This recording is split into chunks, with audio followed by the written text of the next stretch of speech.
মাজহারুল ইসলাম মাসুম। মাজহারুল ইসলাম মাসুম।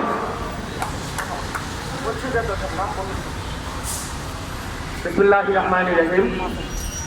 আজ আমরা এমন একটা সময় আপনাদের সামনে এসে দাঁড়িয়েছি, সন্তান হত্যার বিচার চাই। পৃথিবীতে সবচেয়ে বড় বস্তু হচ্ছে একটা বাবার জন্য তার সন্তানের লাশ কাটে নেয়া। বাংলাদেশে প্রায় 5 শতাধিক সন্তান, শিশু সন্তান হামের টিকার অভাবে মারা গেল। আমরা সরকারের কাছে জানতে চাই, এর দায় কে নিবে? এর দায় কে? কে দায় নিবে? সন্তানদের বাবা মার বুকে কে তার সন্তানদের ফিরিয়ে দিবে? তাদের আহাজারি, তাদের আর্তনাদ, তাদের কষ্ট, যে বাবা মা তার সন্তানকে মাত্র কোলের দুধ খাওয়ানো শেষ করে নাই, তাদের হত্যা করা হয়েছে। আমি মনে করি এটা টিকার জন্য না, এটা তাদের পরিকল্পিতভাবে হত্যা করা হয়েছে। তাদের পরিকল্পিতভাবে হত্যা করা হয়েছে মার্কিন যুক্তির মাধ্যমে। 23 বছর সংগ্রামের ফসল বাংলাদেশের স্বাধীনতা, 9 মাসের যুদ্ধের ফসল বাংলাদেশের স্বাধীনতা, 30 লক্ষ শহীদের বিনিময়ের ফসল বাংলাদেশের স্বাধীনতা, 2 লক্ষ মা বোনের ইজ্জতের বিনিময়ের ফসল বাংলাদেশের স্বাধীনতা, 72-এর সংবিধান বাংলাদেশের স্বাধীনতা। কিন্তু আমরা এগুলা কথা বলতে পারি না। আমরা যদি এগুলা কথা বলি তাহলে হয়ে যে আমরা ফ্যাসিস্ট।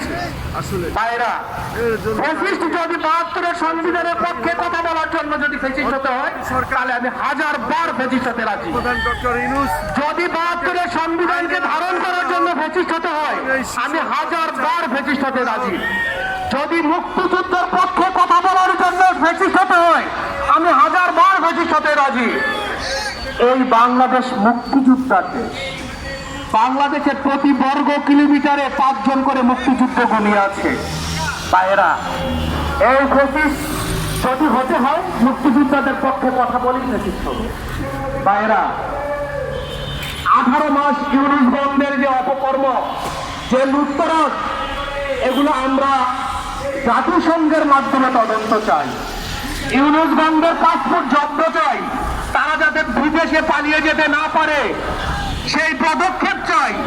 স্বরাষ্ট্র মন্ত্রণালয়কে বলবো, ইউনুস বন্ধের সাথে যারা যারা জড়িত সকলকে গ্রেফতার করুন, সকলের সম্পদের হিসাব নিন। করিয়ে যাবে বিড়াল কত। ভাইয়েরা, আমার সন্তানদের ফেরত তো আমরা আর পাবো না।